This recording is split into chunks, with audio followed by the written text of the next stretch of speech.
Hello बच्चों. So we have two statements here. So first statement में लिखा है alkanes are used as fuels and second statement is larger the amount of heat is evolved during combustion of alkenes. Okay, a large amount of heat is evolved during combustion of alkenes. Okay, और हमें बताना है कि कौन सा statement यहाँ correct होगा. तो सबसे पहले हम बात करते हैं इस क्वेश्चन के की कॉन्सेप्ट की. ओके, की कॉन्सेप्ट. तो जो की कॉन्सेप्ट होगा इस क्वेश्चन का वो है combustion of alkanes. Combustion of alkanes.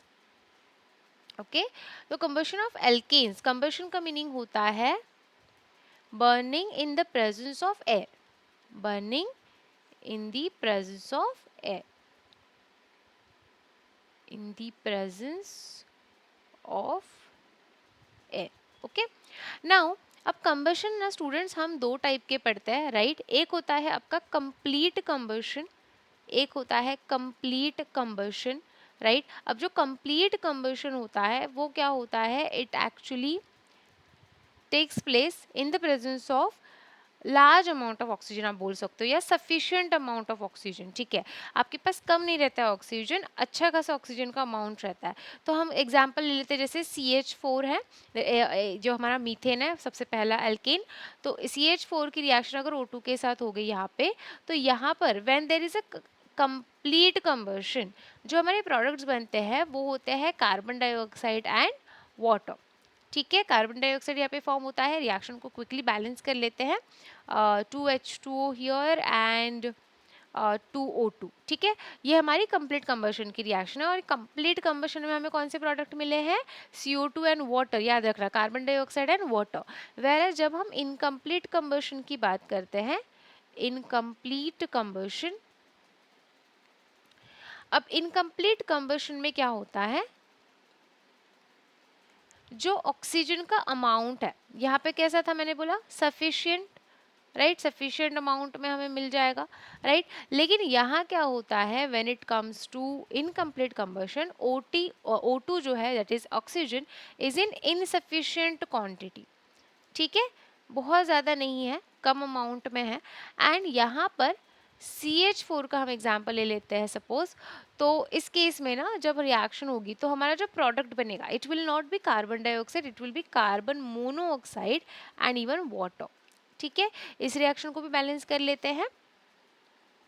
पहले हम बैलेंस करेंगे तो यहाँ आ जाएगा 2, यहाँ लिख देते हैं, तो यहाँ पर भी हम 2 लिखेंगे. देन 4 2 ज़ा 8, then here also 4 2s are 8, right. and oxygen हो जाएंगे 4 and 2 तो 6, so 3 2s are 6, right. तो ये हमारी कंप्लीट कंबशन की रिएक्शन हो गई. ठीक है, अब देखो, अब यहाँ पर ये दोनों रिएक्शंस मैंने लिखी है, राइट. अब जनरली ना यहाँ पे क्या होता है, जो कंप्लीट कंबशन होता है स्टूडेंट्स, राइट, वो कंप्लीट कंबशन जनरली आप देखोगे आपके शॉर्टर, जो हमारे, जैसे मैं लिख देती हूँ यहाँ पे कंप्लीट कंबशन. सो जो कंप्लीट कंबशन होता है स्टूडेंट्स, वो आप देखोगे शॉर्टर चेन अल्केन्स के केस में देखा जाता है. शॉर्टर चेन अल्केन्स, जो छोटी चेन्स होती है ना, मतलब जिसमें कार्बन का जो नंबर है वो लेस होता है, तो ऐसे अल्केन्स में आपको यहाँ पर ये देखा जाता है. ठीक है, तो जनरली ये कंप्लीट कंबशन के अंडरगो करते हैं. अब इसका रीज़न क्या है, रीज़न ये है कि ये ना हाईली वोलाटाइल होता है, हाईली वोलाटाइल होता है. एंड इसके साथ साथ ये इजी टू इग्नाइट भी होता है ना, इजीली ये इग्नाइट भी हो जाता है. ड्यू टू विच क्या है, हमारे पास ऑक्सीजन अगर डेफिनेटली सफिशिएंट अमाउंट में है, बट फिर भी कम अमाउंट में ये आराम से कंप्लीट कंबशन शो करते हैं. वेयर जब हम इनकम्प्लीट कंबशन की बात करते हैं, तो इनकम्प्लीट में क्या हो जाता है, इनकम्प्लीट कंबशन, इनकम्प्लीट कंबशन. तो इनकम्प्लीट कंबशन में जनरली आपको जो आपके हायर चेन वाले होते हैं ना, हायर चेन बोल सकते हो आप, या लॉन्गर चेन बोल सकते हो.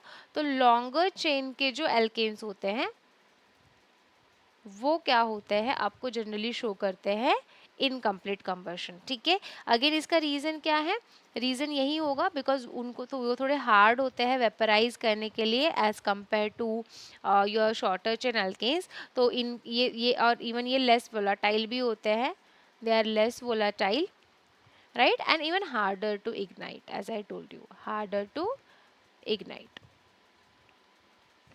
ओके अब ये जो हम पूरी प्रोसेस देख रहे हैं, that is complete combustion and incomplete combustion की, ये जो प्रोसेस होती है स्टूडेंट्स, ये हाईली एक्सोथर्मिक होती है. कैसे होती है? Highly exothermic. ठीक है, हाईली एक्सोथर्मिक का मीनिंग डेफिनेटली क्या हो जाएगा कि ये क्या करती है, लार्ज अमाउंट ऑफ हीट को प्रोड्यूस करती है. Large amount of heat is produced, right. अब large amount of heat produce कर रही है, राइट. तो अब यहाँ पे देखो हमारा जो सेकंड स्टेटमेंट है, ये क्या लिखा हुआ है यहाँ पे, a larger amount of heat is evolve during the combustion of alkanes. Yes, ये स्टेटमेंट कंप्लीटली करेक्ट है. ठीक है, ये हाईली एक्सोथर्मिक रिएक्शन है and that's why large amount of heat को वो इवॉल्व करती है. स्टेटमेंट 1 में लिखा है कि यही alkanes as a fuel use होते हैं. अब देखो, अब आपको पता है एक आइडियल फ्यूल क्या होता है.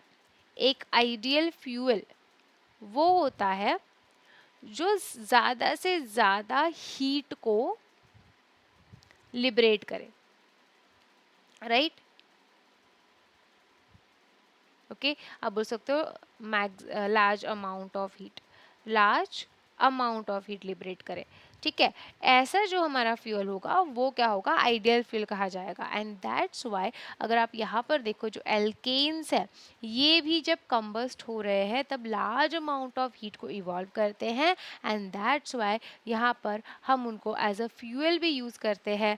डीजल हो गया, पैराफिन वैक्स हो गया, गैसोलीन हो गया, ये बहुत डिफरेंट डिफरेंट आपके प्रोडक्ट्स है जो या बोल सकते हो आप फ्यूल्स है जो इन्हीं प्रोसेस से बनते हैं, राइट. तो यस, ये भी स्टेटमेंट कंप्लीटली करेक्ट हो गया एंड दैट्स वाई यहाँ पर जो करेक्ट आंसर होगा हमारा वो होगा A, because both the statements are completely correct here. Okay, I hope you got this question, students. Thank you so much.